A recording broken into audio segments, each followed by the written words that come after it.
Hey guys, Johnny Quirk back once again here to support your entrepreneurial journey.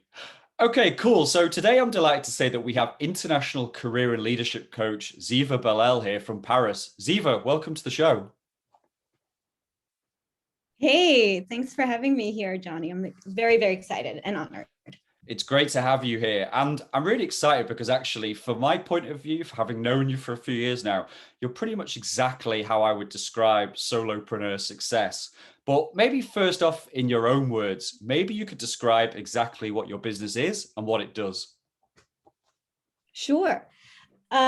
So I right now it's been my activity for the last 3.5 years, 4 years.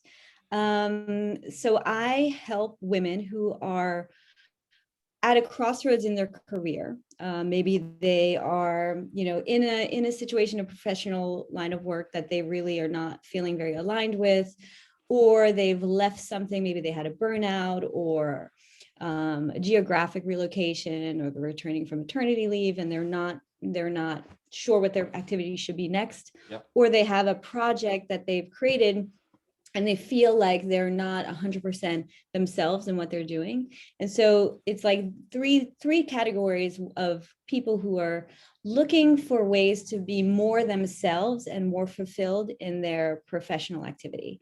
And so I help them kind of navigate the many, many complex questions that go into that in order for them to really feel like they have clarity on how to move forward and be more themselves and more impactful in their work.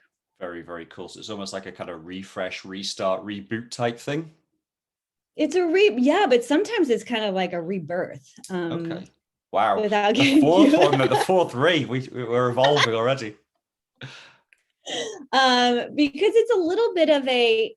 it's like a complete realignment with who Yeah. they are and their identity, and as that pertains to their activity. Yeah. So sometimes it means like really shedding a lot of layers about who you thought you were, what your value is within your environment, within your social group, Yep. and really kind of coming into your true power as you are today, not Yeah. necessarily as you have been all throughout the course of your life, but really being like, okay, this is who I want to become more of today. So sometimes that's a little bit of, kind of a cycle of life that needs to Yeah. change. A lot of soul searching, I can imagine as well. And in terms of the actual kind of say product or service that you sell, tell me more about that. Like are they one-off relationships? I presume not. Is it a course you sell? Is it coaching, consulting? Tell me more about the service and product that you offer. So I have a few different services that I offer. The main one is my one-to-one coaching, which Yeah. is it's around a 6-month process. I work with a handful of people at any given time because it's a pretty lengthy and a pretty deep endeavor. Mm. So that is it consists of 11 sessions total, and it's kind of a real deep dive. When I talk about like the whole rebirthing process, it's really like rolling up your sleeves and getting in there Yeah. I and guess you take people on a journey as evaluating. well. It's a full journey you're taking Exactly. people on. Totally. It's a full journey that has different phases. Yeah. Okay. And it's really exciting. We never know going into the journey where we're going to wind up. Yeah. In coaching, you need to have an idea of what your goal, could look like. But Mm. because a lot of what my clients are looking for, they're looking for a sense of being aligned and fulfilled with whatever their professional activity is, but they don't Yeah. know what that is I'm with yet. you saying And that I don't know these what are. that is either. I'm with you say, well, exactly. I mean, I guess everybody's so different. And Right. with it being, say, one-to-one coaching, you know, when you're, say, coaching numerous people, I guess at the same time, are they all on, like, do you have them starting at certain times of the month or year or whatever, like, so it can become into almost like a group kind of hive mentality? Or are you literally running different kind of parallel lines at the same time? Mm. Yeah, well, that's part of the tricky part of working one-to-one is that there are people who come in at different parts of the year. I mean, I think it would be amazing if there was like a way to have a class, Yeah. like sign people up at the same time. But the way it is that it's a little bit of an imperfect science where, depending on where my schedule is, I can onboard new people. And then, some people actually require a few extra sessions or, some additional kind of support even after they completed the 10 session package. So I can't really predict exactly what my availability is going to be like, 3 or 4 months down the line. So it's a little bit of like a, kind of a feel it out process. But I'm getting better over time. I'm getting better at anticipating like how many people I could take in over a set period of time. Of course. But it's interesting you refer to the hive because, since you and I have a shared passion for community growth and bringing people together. One of the things that I did want to do when I started my job as a coach was to create a community for my clients. Yeah. So even if they're not working in when I'm doing one-on-one coaching with them, they don't see each other. I make it a point to create like meetups where I can connect people because there are a lot of parallels between their journeys, or maybe I'm talking to one person, I'm like, oh my God, you should definitely speak to so-and-so because they're this, like they have the same kind of, passion like for spirituality. So it's a little bit matchmaking. Yeah. And I guess it's almost really like an alumni as well. I mean, obviously from a point of view of you're trying to empower women to actually be the best version of themselves and to have this, like you said, rebirth in life. But actually it's not all from that top down. It's not just you having to do everything. Then it's like you're connecting people, making people. And I guess that's got win-win benefits for both sides of those parties as well, those connections. Yeah. Yeah. I mean, it's less of there's so much power in like just knowing that you're not alone in the questions that you have. And of course I can share that with them during the process. Like you're not like what you're looking for is not, is not so unusual, or, your whatever kind of struggles or questions or doubts and fears that you're having, you're not alone to have them. And I think over time, working with so many women who are kind of experience the same kind of, I guess these crossroads really bring up a lot of insecurities and a lot of fears and doubts. To be able to help them kind of hear their own voice in someone else's story is really impactful and really enriching, and it kind of relieves that first level of like, there's something wrong with me because I'm going through this. So, as anytime you can bring people together who have something in common and who have like a shared, value system or a shared goal, they learn so much from each other through that mirror image. Of course. And being a facilitator, that's so important, not only for you running your business, but having that deeper meaning. And, that's going to generate word of mouth as well amongst people who say, this is why I'm on this journey. Now, I'm really interested, Zeva, because this is kind of like, once you've now explained it, and I fully get it, which is great. Sometimes I don't, but I really get it as well, which is really exciting. And, I'm just really interested to dig into your kind of, entrepreneurial story. I'm really interested to know kind of to start off with, what gave you the idea to set this up? And, where does the passion come from to run this business? So, I think we got to go a little bit back in time. You tell me if I'm just, getting a little bit too far off the subject. Hey, but we have an hour here, Zeva, so it's up to you. We don't have to go back to prehistoric times. We're gonna like go back in time. We're gonna flip the record. Yeah. So, I live in France, but clearly I'm not French. I'm French by adoption. I have French nationality, but I'm from New York. I've been living here for 20 years. And the only thing that was driving me in my life, in the many different decisions that I made, was the only thing I knew that I was called to do was to come to France. But I never really knew what made me tick. It was like I kind of had lots of different jobs. I fell into things pretty, I felt like haphazardly, or people, offered me a job and I was like, okay. So over the course of my life, I never really felt like I had a thing aside from coming to France. Yeah. And I think there was always this background question in my mind, like, what makes people know what they want to do or be the person they are? How do you know who you are? And it turns out that's kind of like been like, that's been the question forever, is like, what makes people tick and what makes people really feel like they're in the place they are meant to be in.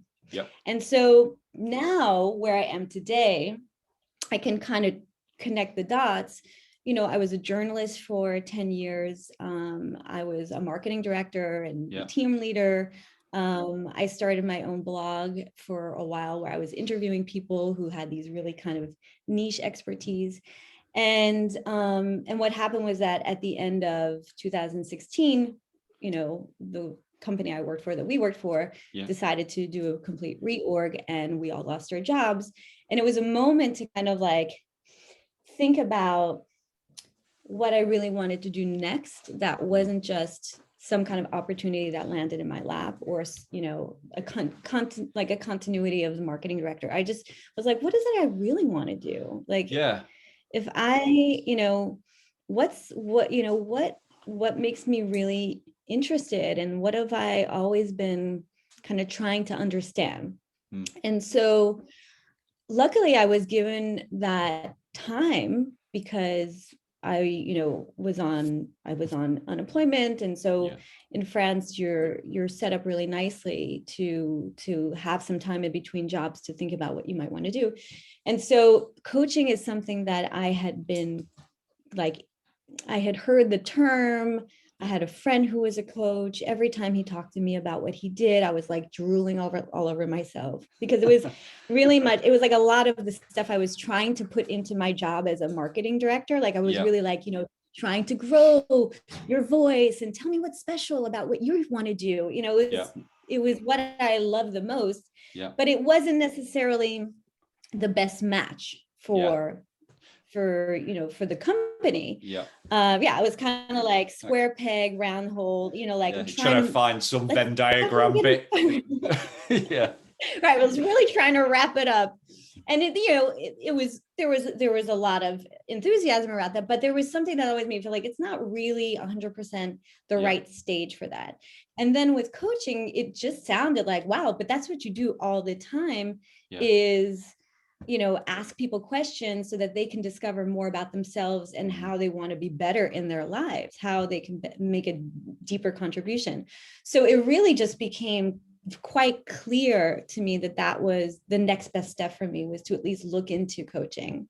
And then once I started, you know, taking classes, I right away was like, oh my God, this is insane. This is so, this is me. Like, it was like, oh my God, this has always been me. I didn't know, I didn't have a name for it.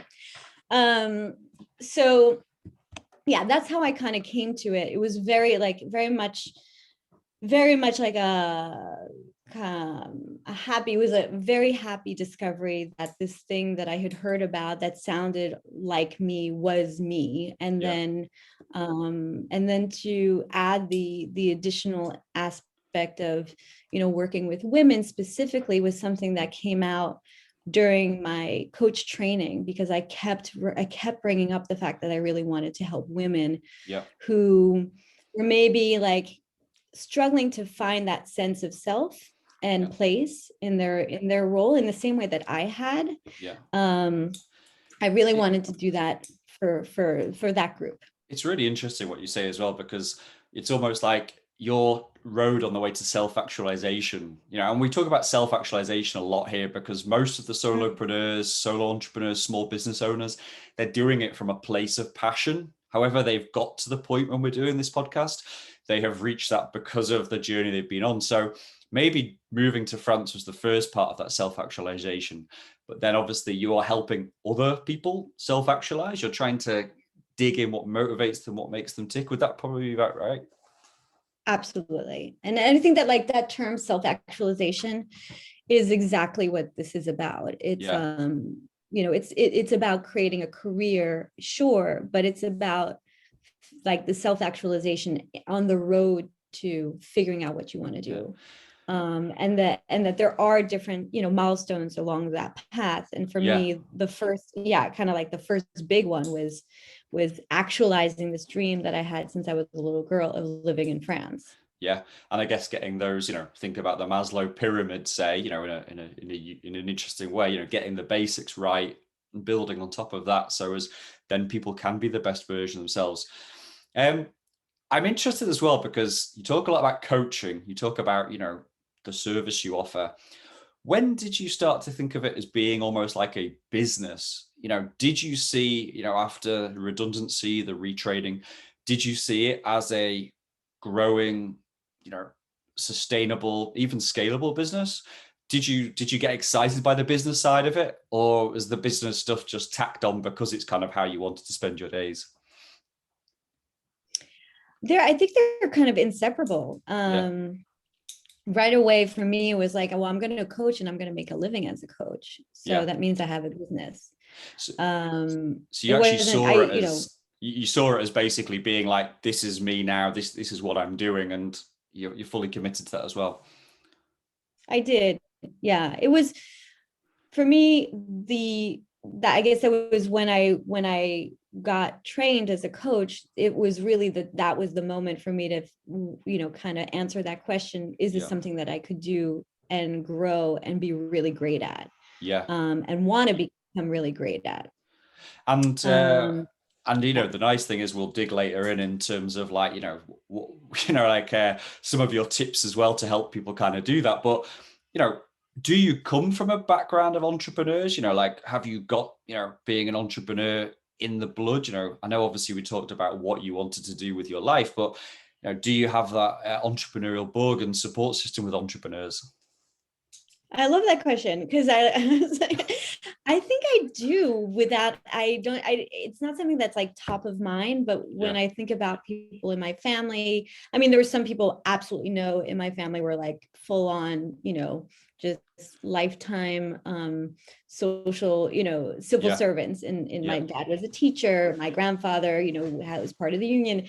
But there was another side of my family, my mom's side of the family, where my great grandfather started a printing house in New Yeah. York, and it went on to to grow into this really successful business.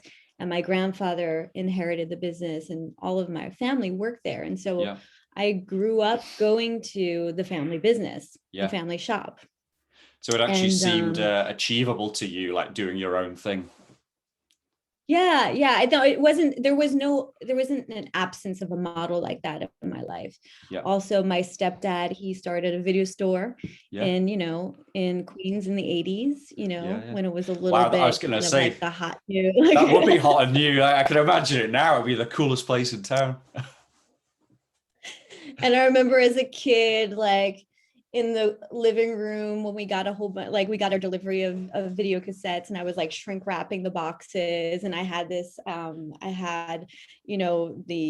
cash register that was just empty because Yeah. we were just getting the supplies in at the house. And I was like, playing with the cash register. Yeah. So I think I kind of like was exposed to people who started businesses, or who were Yeah. successful at starting their businesses, and who were just really passionate about their shtick. Like they had a Yeah. shtick. And it was about kind of really going deep into that. At least, Yeah. yeah, I was exposed.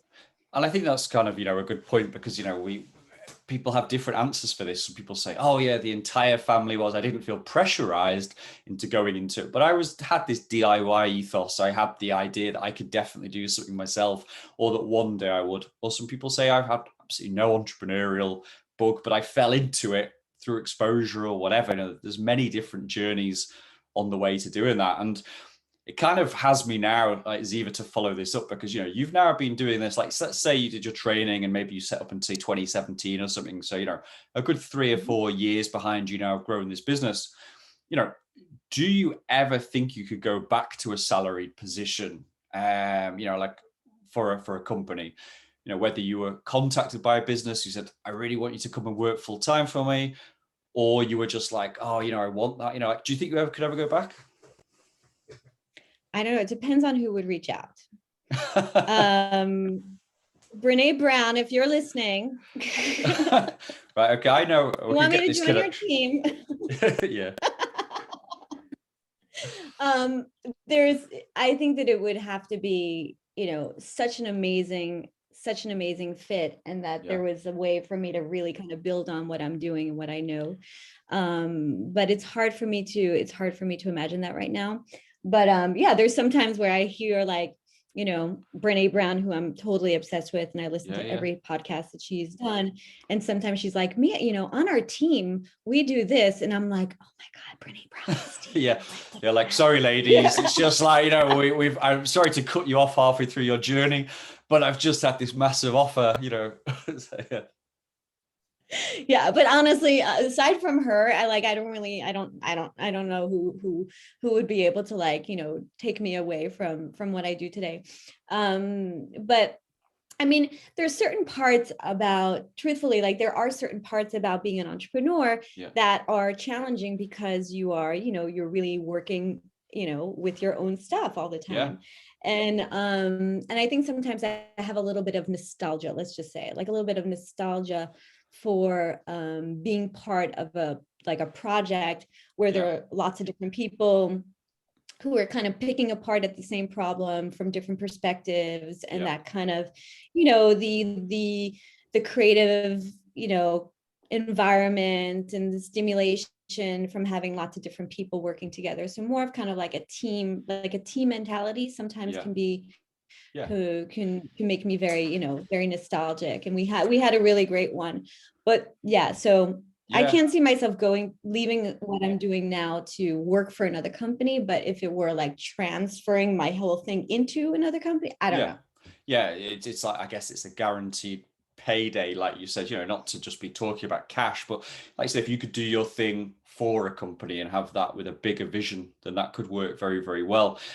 I also want to dig into that bit, because you hit the nail on the head when you said, and I'm reading between the lines here that being a solo entrepreneur can be a lonely place sometimes, and you obviously do miss having a team or working within a team.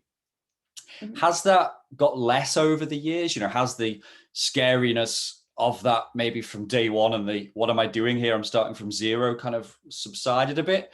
Or is it something like that's always there? Or is it just something that kind of hangs around a little bit, but it's not really a worry to you?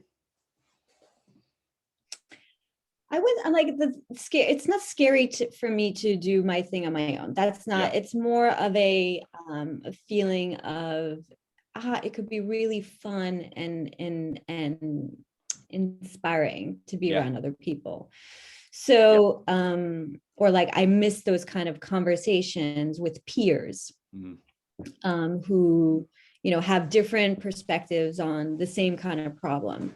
So it's not like I'm scared to go on this journey, as a solopreneur, but more like, it could be more fun, it could be more stimulating, and like I'm missing some of that. So when that happens, I try to listen to that, and answer that, and I think that it's important when you do have a project to see like, okay, so this is good, but how could it be even better? How can I make myself feel that I'm getting that stimulation if it's lacking? And so there are a couple of things that I did, going back to the first question about what are my different services, like I developed a product, a service, because I felt like I needed it for myself, which was to which was to have more of a group, like a group environment, like a group coaching experience. And so I created this thing called a mastermind, which was evocative of the kind of work that I did as a team leader in my previous job. So it was because I was like, well, I really love doing the work one-on-one, but there's something so special about a group coming together and kind of coming up with great ideas. And I like the idea of being a facilitator for that, but not necessarily being the one who runs the whole ship and has to have, always be in the coach role. It was more about be a collaborator with a group of people. So I actually created a service that satisfied my curiosity and my needs in my entrepreneurial role, but that also clearly met a need for the people that I work with. Yeah. And often, to be honest, the best businesses do. Like we interviewed a guy, Roger, a few weeks ago, who's in movement, personal trainer, health nutrition. And, he got into that, and he's been very successful now coaching people to have a better lifestyle, health, fitness, those sorts of stuff. But he'd come from a point of being massively unhealthy, overweight, terrible lifestyle, but he needed that own need to do it. And this is, again, where his passion came from. That's what kind of drives and motivates him on. But I also like what you just said. I think it's very important that all entrepreneurs, small business owners, solopreneurs have that support network. They have somewhere that they can rely on. Would you say that's important? Oh yeah. Oh yeah. I mean, in the beginning, when I started out, I right away was like, there's so many things I don't understand. I'm building my business. I feel like very overwhelmed. I don't know how to structure my business, or how many clients I could take on, how much I should charge them. And I wound up hiring a coach to help me through that first phase. And I worked with her for a year and a half, and she was kind of a business strategist coach. And so that was great, because it was, kind of a mix between therapy and and coaching. And just like, oh my God, what am I supposed to do? So that was so important for me to have an outlet for that, because there's only so much that your partner in life can help you with. When you're a solopreneur, like your work, like you're in your thing all the day, and then and especially over the last 18 months, say, as well. My husband comes home and I'm like, so there's only so much that they can really help you with. And I think it's super important to have someone who is neutral, who's on your side, rooting for your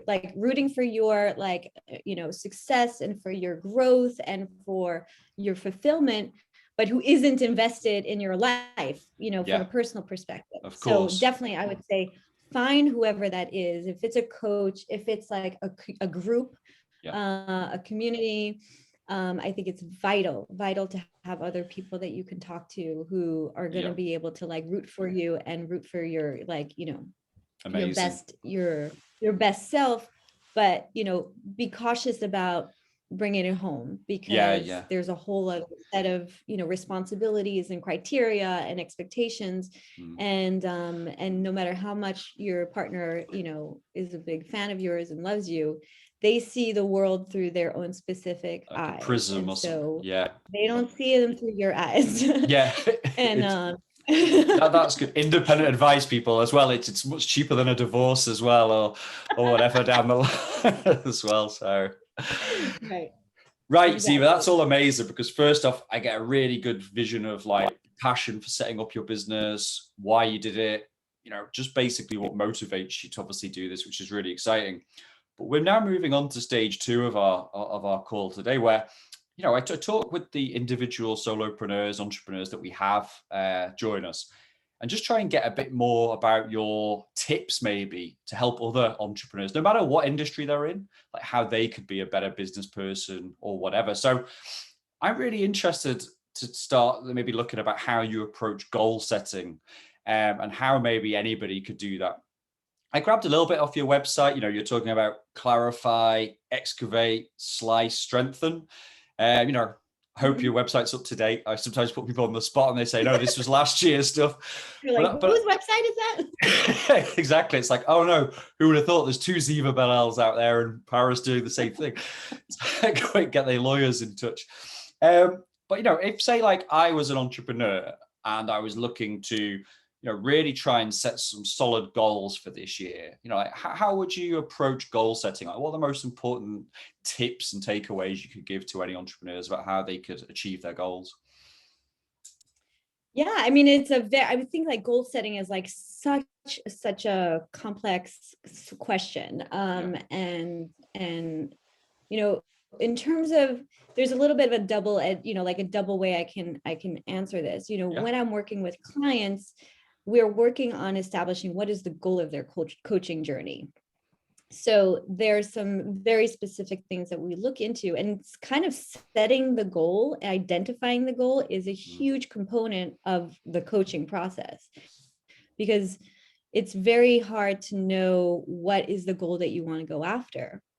So And I think that's the same thing for anyone who's setting out on any kind of project. Is you don't like, if you don't really know why you're shooting for this particular goal, it could be very arbitrary. It could be very, much influenced by other people, or, oh, so-and-so is doing it that way, or this is what I think I need to be doing. Yep.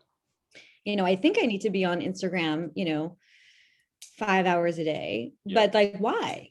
So I think it goes back to really understanding why you are shooting for a specific goal. Like, what does that goal represent for you?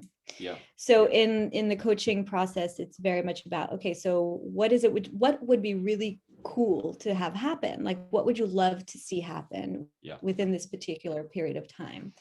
And then kind of once you make a list of all the different things that would be cool to see happen, like what's the common denominator there? Like, what is ultimately all of those things going to serve?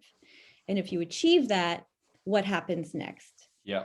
And really kind of forecasting what would the implications of that goal have on my life socially, on my life financially, my life personally, professionally, to have like a 360-degree understanding of what that goal, coming into life would really look like. So it's a little bit of this visualization of projecting yourself into it, because sometimes people have goals that they think they need to have, but those goals are really incongruent with their lives or with their values. So it's kind of really getting to the heart of like, how does this goal fit into everything else that I, imagine myself wanting and shooting for. And then once you understand, okay, this is really the thing that is the most important to me, then it's really kind of like breaking it down into, kind of doing a retroactive like working list backwards of like, okay, and see this is what I want. Right. But you have to really get into the like kind of living and breathing in that goal for a while to see like, does it really fit you? Does it feel right to shoot for that thing? And then to kind of retroactively backstep and see, okay, well, if this is what I want, what will be the milestones that I can imagine happening as I work towards that goal? Once again, like kind of visualizing what would be, okay, so that means like in 3 months, this would happen. In 6 months, this would happen. In 9 months, this would happen. How realistic is that? What do I need to do in order to make that, come to fruition? And then you get really, really granular about chunking it out. And activating those things that help bring you to that goal. And what's your advice? And again, this is amazing advice. And what's your advice for keeping people on track as well? Obviously, I guess these goals have to be flexible, or at least the milestones maybe need to be flexible, or the small tasks. People have to correct course at some point if they feel they're maybe going in the wrong direction. For maybe say, and I'm doing this through the prism of solo entrepreneurs, whether that's people who, again, are trying to focus on where to spend their time, or maybe they're doing it as a side hustle. I guess the people you coach have all got busy jobs, or they're doing stuff as well. How do you manage to make sure they stay on track and manage to fit this into their lifestyle as well?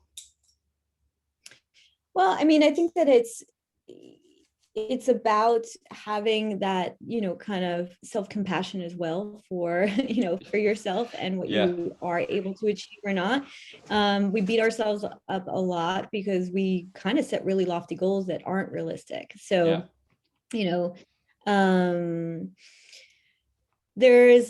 there's a lot to be said about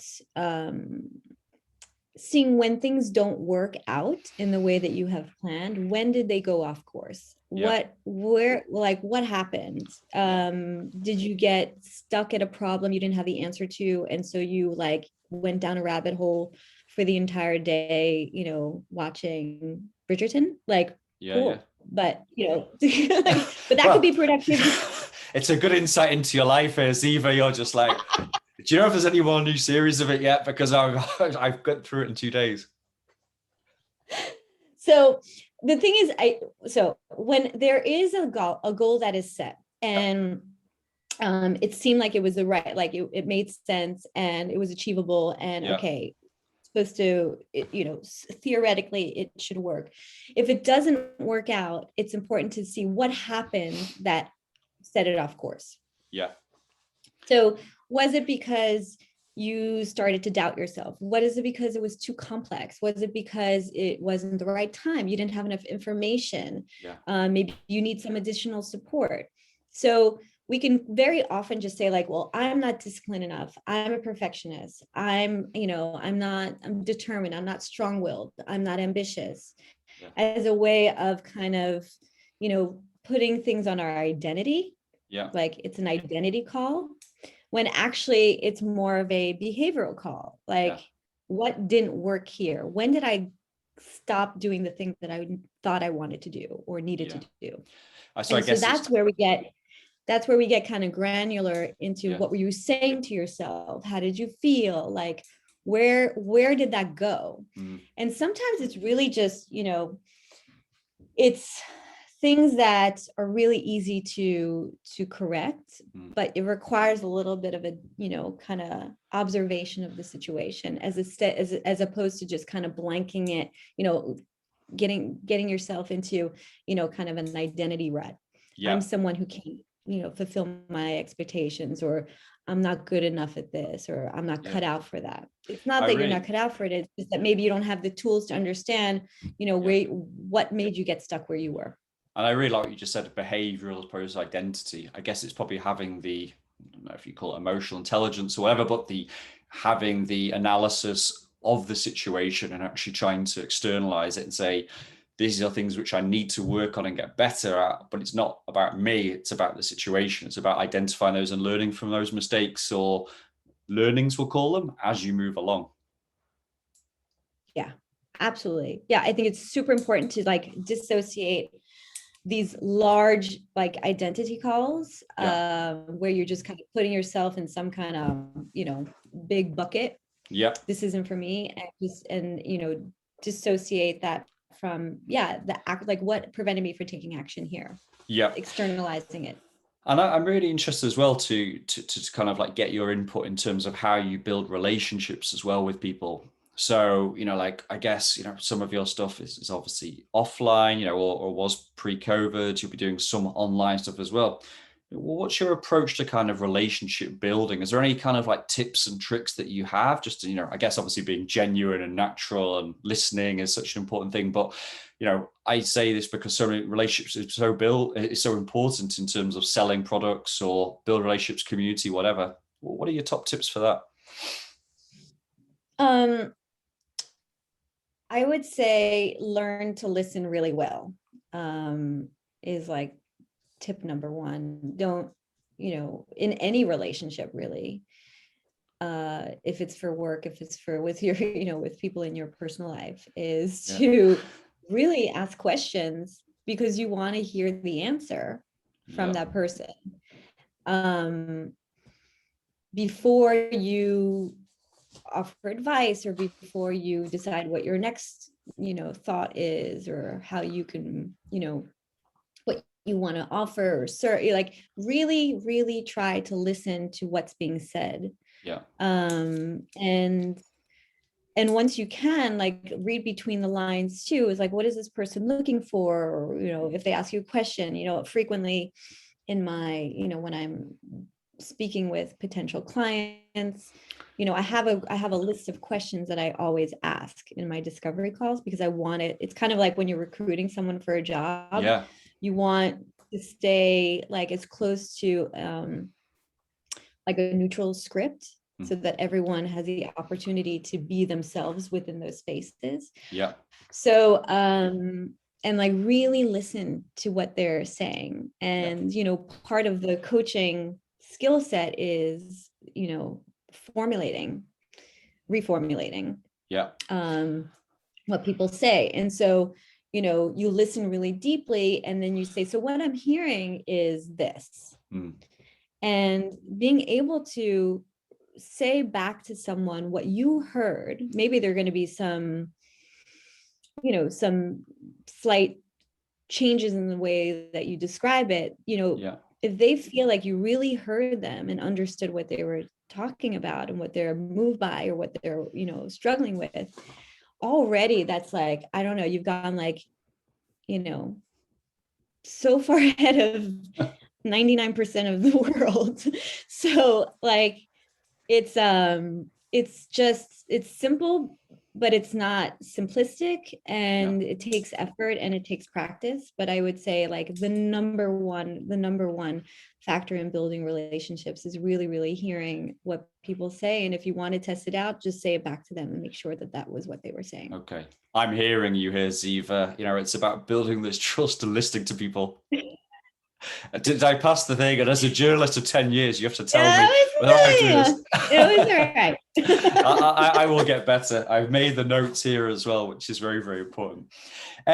You touched on this, Eva, a minute ago when you said, you have these pre-qualifying calls, say, the discovery calls with people.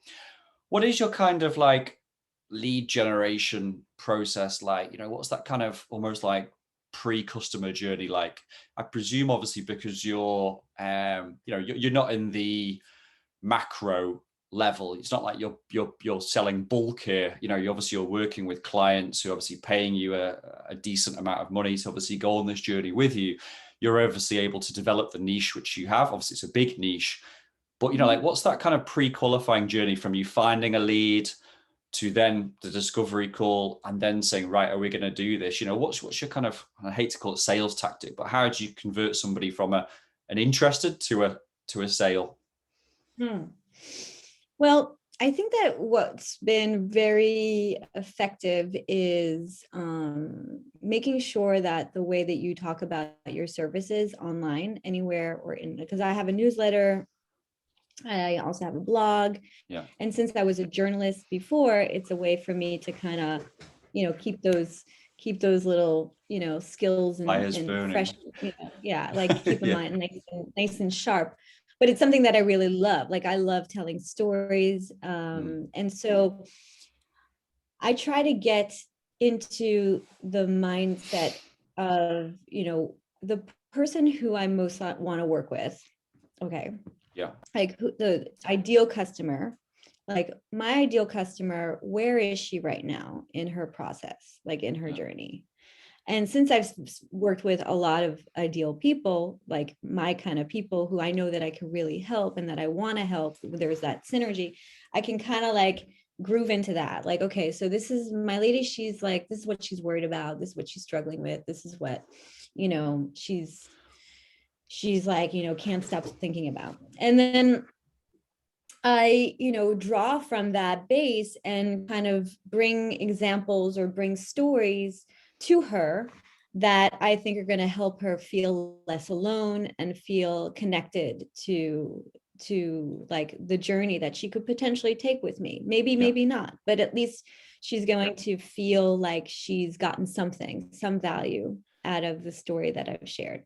Yeah. So that's kind of like the warm up is it's the seeding process, but I'm doing it in a kind of in a really unsalesy way because it's just meeting her where she is with what I'm capable of sharing. And so, I have people who have signed up to my newsletter. I have like an opt-in offer where it's it's a guide to visual, like 3 exercises to goal setting through visualization. And so people already are kind of getting a sense of my style and my voice and my personality. And that is a kind of a sifting out process to eventually get to the point where when we do talk, it's not like I never feel like I'm selling anything to anyone. Like they're like almost ready. Gotten to the point where they're like, they're ready. They just, it's like, let's just make sure this is a good fit, or financially, is it a good fit? Time frame wise, are you looking for something a little bit faster? Are you interested in doing this kind of deeper work, this like rebirth process? Or do you want to see a coach who's like, maybe going to look at your CV and, kind of pull up LinkedIn and, plug things in, like, which is totally relevant, but that's not the way that I do things. And I make it very clear on my website and my communication, like the way that I like to work and the way that I've been able to,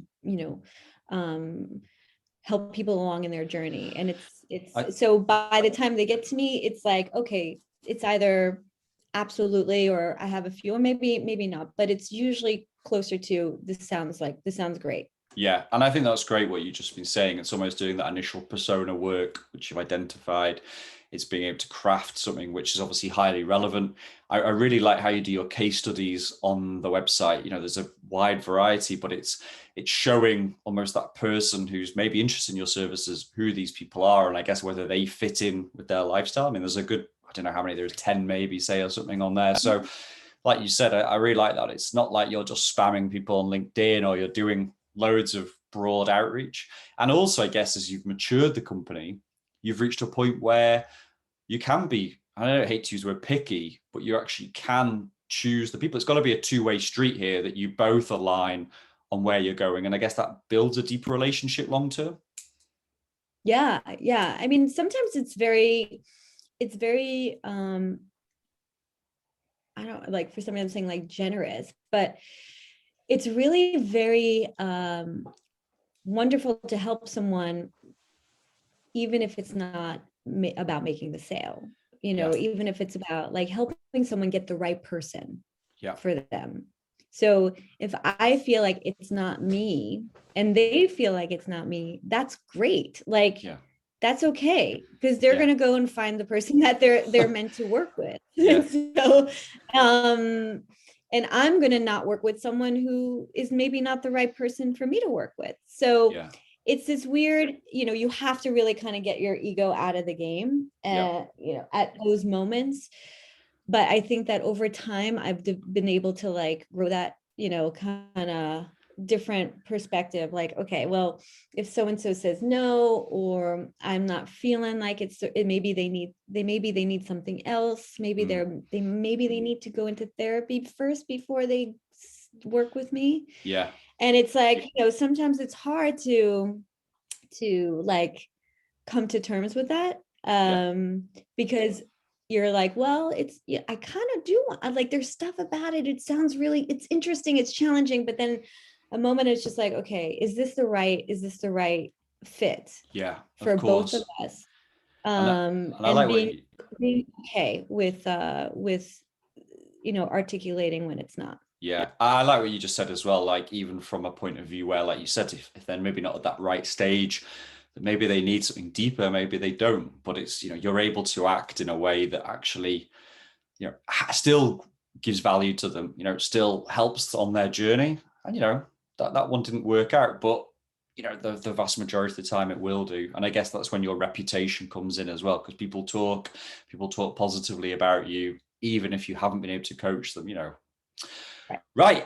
Some amazing advice there, Zeva. When we do the blog post of this for the Go Solo show, we're obviously going to be, printing all this stuff up, which is brilliant. Obviously not manually, but it'll be nice for people to obviously dig into that, and, we pick out some of these tips and share them as well, which, I think some of this evergreen stuff is amazing because, making a sale is about relationship building, and it's that kind of pre-sale, all that stuff as well. Here's our famous rapid fire round now, Zeva. I know it's the point you've been waiting for on the show. So feel free to give a little bit of flavor. You don't have to be like one word answers, but let's see how many of these we can get through this week. So who are your favorite entrepreneurs in life? Shaka Khan. Why? Well, exactly. I knew Shaka Khan was going to come up at some point today. Let's say, yeah, right. Okay. Shaka Khan is on our list, guys. So he's always the answer. Okay. Sorry. Favorite entrepreneurs. Focus. Yeah. Okay. Favorite entrepreneurs. So there's one woman who really comes to mind, Marie Forleo, who is, she's got a business in America, or globally, that's it's called B School. But she's got, she was a coach for many years, and then she kind of transitioned her career into creating a business school that's for digital entrepreneurs. And I did B School after having listened to her podcast religiously. She's a girl from New Jersey. She's really funny. She loves to dance. She throws in some curse words.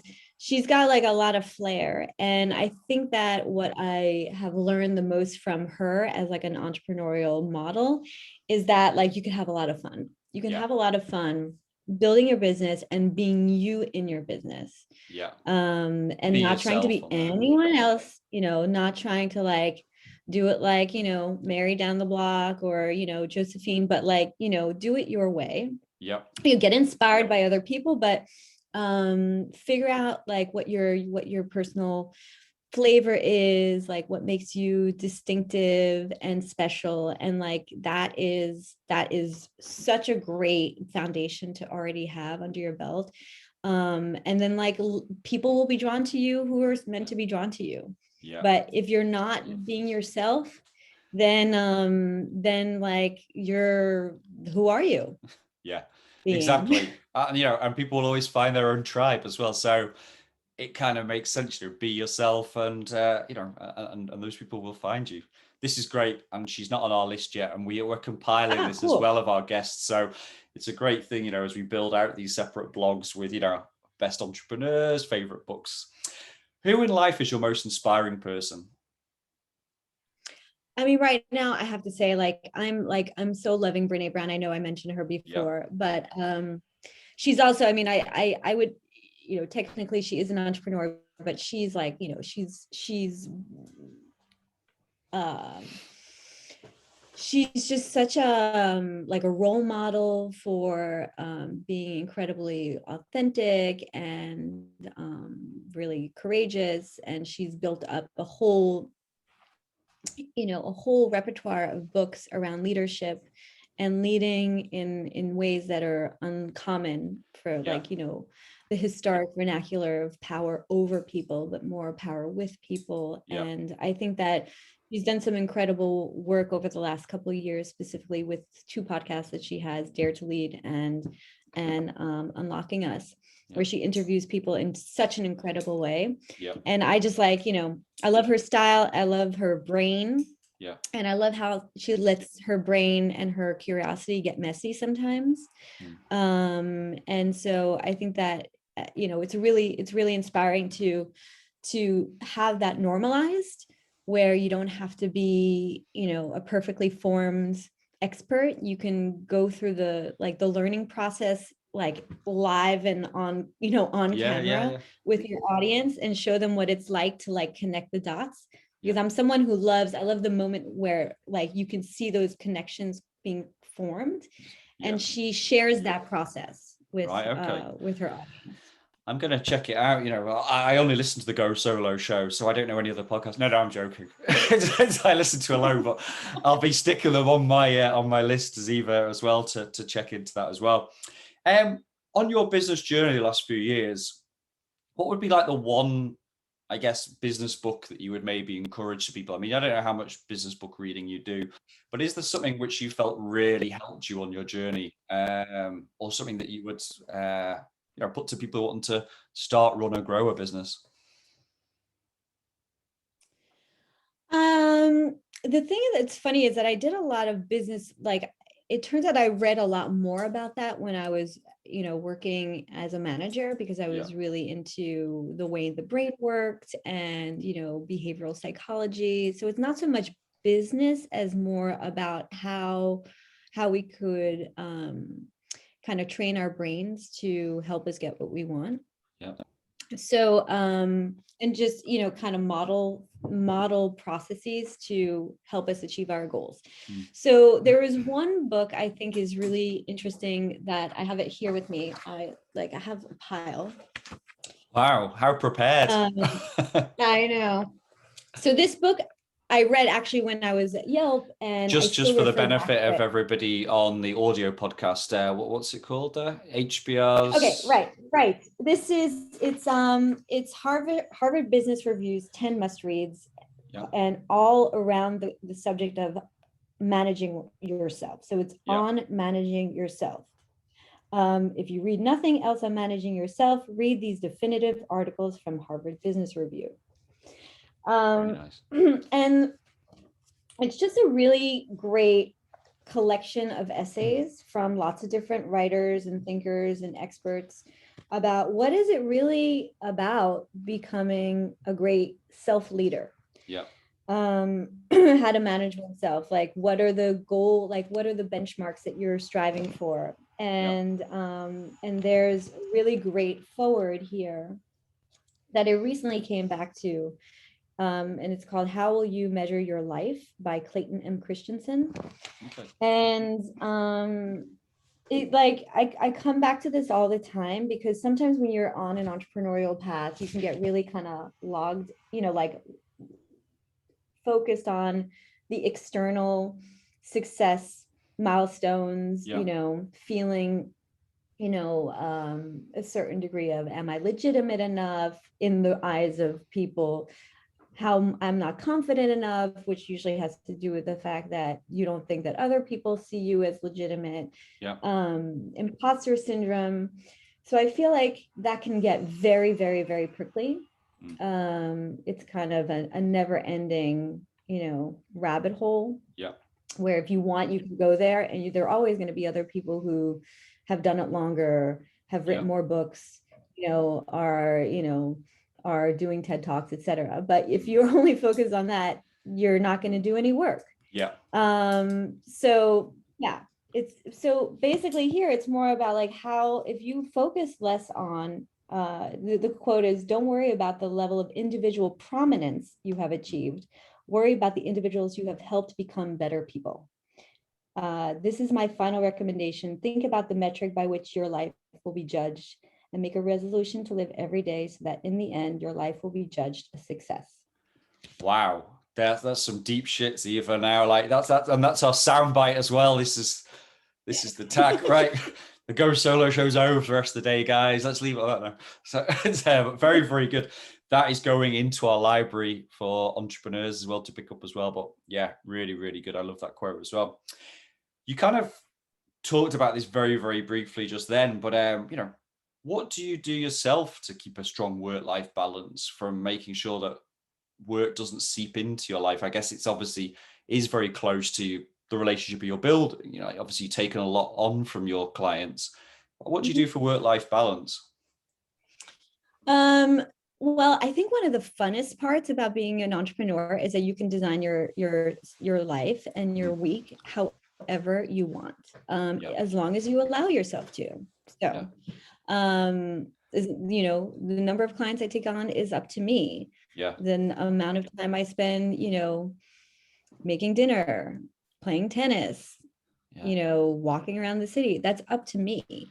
So it's like it's a total free frame to then come in and structure.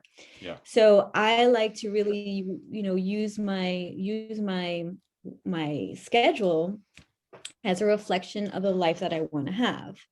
So when I decided to become an entrepreneur, it was because I wanted to have time for myself and have time for my family and have time for the subjects that I'm really interested in. It wasn't just to work 9 to 5 every day.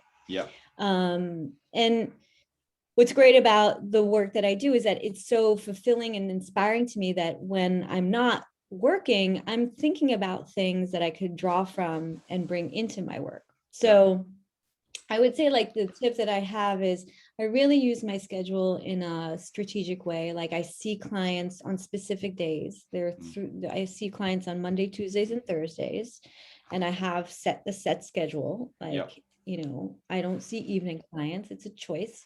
I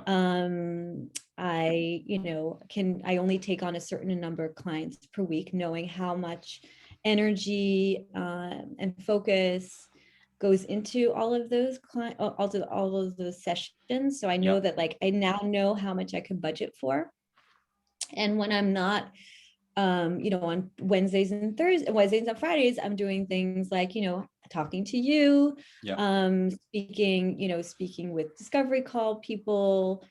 After this, I'm getting I told you I had to go at a certain time. It's because I have a pedicure, what a life, Zeva. It's like, sign me up. I'm gonna do the dudes version of this. So it's just So I have no problem finding things that I really want to do and putting that into my schedule. Like, I really think that that's so important. It's kind of like, I think of it as like the moon, the phases of the moon. Like, you got this point where you can, you're bright and you can shine, but you got to retreat and regenerate. So I think really as important. well, it sounds to me like you're almost like putting in the pleasure side in a good way first, the priority. So you're prioritizing your life ahead of the business. Obviously the business has to be well, otherwise you're not going to have a life, but it's just getting that real fine balance between making sure that you have a great lifestyle, but also obviously work fits in around that as well, which is the dream of us all, is to build a sustainable business, I guess, as opposed to, think, well, I can hire 5 employees, I could hire 10 employees or whatever. If you're happy in your lane doing what you're doing, I think that's the kind of, goal really, isn't it? Yeah. I think really going into it and being like, okay, for me, this business, I wanted to look like, what do I want it to look like for me? Not because, I want to, compete with someone else. And I think that that's the version of success. Like, what was the version of success look like for me? And really like kind of thinking through like, what would my days look like? What would my weeks look like? And so for me, that became, a lot about, well, I want to be able to like walk around the city and listen to, 3 hours of my favorite podcasts, and and that's what I do. Or 3 hours of Shaka Khan on a Friday, depending. It's just right. But it's I love walking. And I get a lot of ideas that way, and I see things and I make connections. So it's almost like I know what I need to be doing for myself and for my mind in order to kind of replenish the bucket, in order to be the person, the coach that I want to be, and that I promote myself as. And that's great, because actually, like, it's a question which I was going to ask later, and you've answered that now, which is brilliant, which is, what does success mean to you? And it sounds, really, really like you've got a level on that. And it's always important, I think, to ask people that, because some people are just chasing a goal which always keeps moving, whether that's financial, whether it's whatever. Do they see it as sustainable or scalable? So sounds like you're in a good place, Zeva. And don't worry, I'm not going to make you late for your pedicure, I can guarantee, because we only have a few more questions now.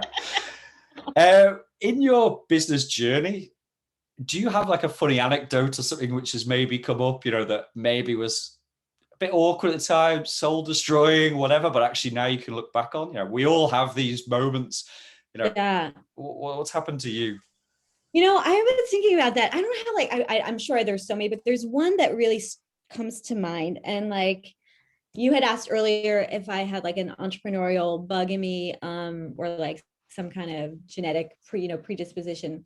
But before I worked at Yelp, I had started a blog. And I think that it was maybe like my early entrepreneurial days where I had a blog that was called Paris. It still exists. I still pay the hosting. I haven't updated it for years, but Paris by appointment only. And I created it because I was thinking about making it into a book. I had this idea. It'd be really great to share the stories of artisans who are working, who have very little visibility, but who are doing these crafts that have been around for decades or generations, kind of toiling away, whatever. So it was supposed to be a book, but then it was 2008, financial crisis in New York. Book dealers were not signing on aspirational books to Paris. But so then I decided to make it into a blog. And I remember there was a friend of ours who I was telling, the fact that I was doing this project, who said to me like, okay, well, it sounds really interesting, but like, what's the point? Yeah. And you just went like, ooh. Ooh. I was like, what's the point? Did you say, what's the point in life? Let's start thinking on a deeper level. Like, why are we here? Yeah, but it was really interesting because it was just, I had this desire to like follow this path, like follow this thread, like follow this lead. I was like curious. I wanted to know more. I felt passionate about it. And I knew that someone out there would be interested in it too. Yeah. And I think that like to jump ahead to like, what's the point? Like, what's going to be the ROI in this? in this project before you haven't even started. Yeah. And it's very common, I think, for people to be like, okay, well, what are you going to do with this? Like, how are you going to make a living? Or like, what are you going to try to sell it? Or, why are you doing this thing? And for me, it was just it was like are you kidding me? Like it felt like a real affront because I didn't see it that way at all. Yeah. Like I didn't know where it was going. I didn't know what the point was, aside from the fact that I was just really interested and curious about it. Yeah. Yeah. And so, and what I think about that because the point of that actually turned out to be like a point for so many things. Like that's how I got recruited by Yelp because they found my blog. It's like it gave me access to storytelling. It like honed my entrepreneurial skills. It pushed me to articulate an idea in a way that was different from anything I had been seeing.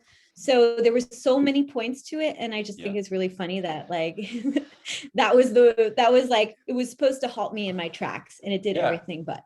But actually, being curious in life is what starts a million projects. They don't always work out, but it drives you on in some way. It scratches that itches that scratch, if you will, do. Or is that what scratches itch? I don't know. It's been a long call, but you know what I'm saying. That's it. That's exactly the one I'm calling. Well, I can edit all this out. I probably won't do. But I think the situation there is true. Like if we were all just she's saying, well, what's the ROI? Then we'd become a sterile, closed world where nobody does anything. It would just be like, it's data driven, going in that way in some directions. But it kind of all makes sense now. For anybody out there, Zeva, who is thinking about taking the plunge and going solo, what advice would you give them? Well, if you're thinking about going solo, there's probably something about going solo that you want to know more about. So I would say follow it like a detective would, kind of like a bloodhound. And what about going solo is attractive to you, is gets you it's titillated, what like kind of like how is the magnet working? And take action on it, little small action on that curiosity and on that lead, like a bloodhound. Like, okay, what's the next thing? What's the next thing? What's the next thing? Before you're like, oh my God, but if I do that, then that means that I have to like give up everything and I'm going to be, falling off a cliff, and financially, I'm not going to be able to support myself or anyone else. We really get, like, I see this all the time with my clients where we'd have a tendency to think of things in really kind of stark opposing forces. Like I'm secure in where I am, even if I'm uncomfortable. And over there is like, I'm going to be eaten alive. So there's a huge space in between those two things. And there's like, but that's like our brain so binary, really is like danger, safety. It's like, that's, like alert, red alert, like move away. And like, okay, this, I know it's familiar, but so that if there is a calling, look into what is calling you. Like, what about the solopreneurial life do you think resonates with you? Is it the subject matter? Is it the lifestyle? Is there a like specific kind of message that you really want to get across? Is there something inside of you that you feel like you don't have an opportunity to share or to really grow? Like, what exactly is that thing? And then start doing it now. Amazing. That is so true as well. And like you said, it's not a binary situation. It can look like it for that thought of like, oh no, I'm really, jumping out of the frying pan into the fire, or that's far too scary. But actually, it's probably somewhere in the middle. Really, is how bad or how good it's going to be. Really. So very, very good advice. Zeva, I'm hoping that I will see you in the next few years. Paris is on my destination to go to once all this COVID stuff is over. But say I bump into you in the next few years in the street and say, Zeva, you know, how's the business going? What's your dream outcome in the next few years about where you want it to go?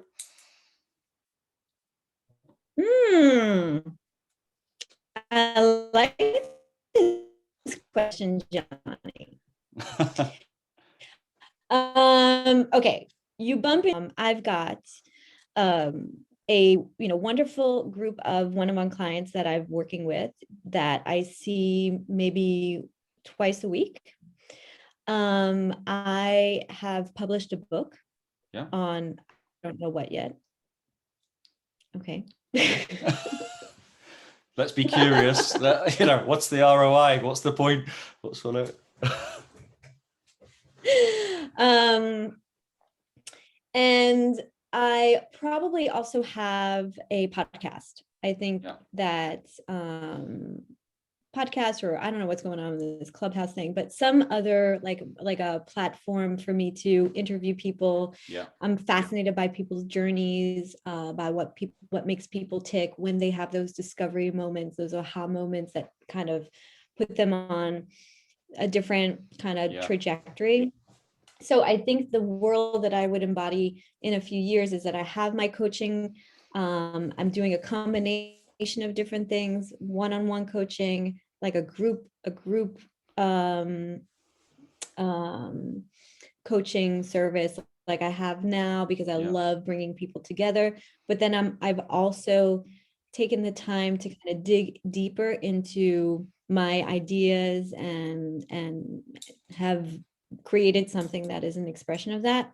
But then I'm also following up on the things that my weekly discoveries with some kind of a podcast. Okay, very, very cool. And I'm going to hold you to that as well now. So I won't say I'll coach you there, but let's but that would be amazing to see. I'd love obviously to see all that coming truth, and I look forward to reading the book as well. Send a first copy to that guy as well who told you what's the point. You can get your revenge 15-20 years on or whatever. It's like here's the 7th print or something of this. Right, of the what's the point? Yeah, exactly. So what's the point, guy? So I just want to say, Zeva, thanks for taking the time to meet us today. It's been, it's been a really great call. I've really enjoyed hearing about your entrepreneurial journey. Just so everybody knows how they can get in touch with you and find out more about what you do. Whereabouts do you hang out online? Where do you want to point people towards? Sure. Well, I'm on Instagram as Zeva B. So ZEVAB. I am also a great way to kind of connect with me is on my website. So zevabellel.com. And it would be great if you decided to join my newsletter. I have, as I said, this two different opt-in offers that you can choose from, that give you some exercises to do to kind of acquaint yourself with your goals going forward. And if you sign up for my newsletter, I come out with some regular updates that are usually pretty funny and inspiring, and are kind of connected to the things that I've discovered or learned on as a coach from my clients, or just things that I've picked up in my readings and my podcasts. So it's a great way to stay connected. And I read every email that you send me. So we could just start a conversation that way. Sounds great. And obviously you can sign up to the newsletter on your website as well. Yes, yeah, absolutely. Brilliant. Okay, amazing. Well, like I said, just want to thank you, Zeva Bellel, for coming on the Go Solo show today. Thanks very much. And obviously good luck for a successful future ahead. Thanks very much. Thank you so much, Jonny. Thanks, Thank everyone. You, Zeva.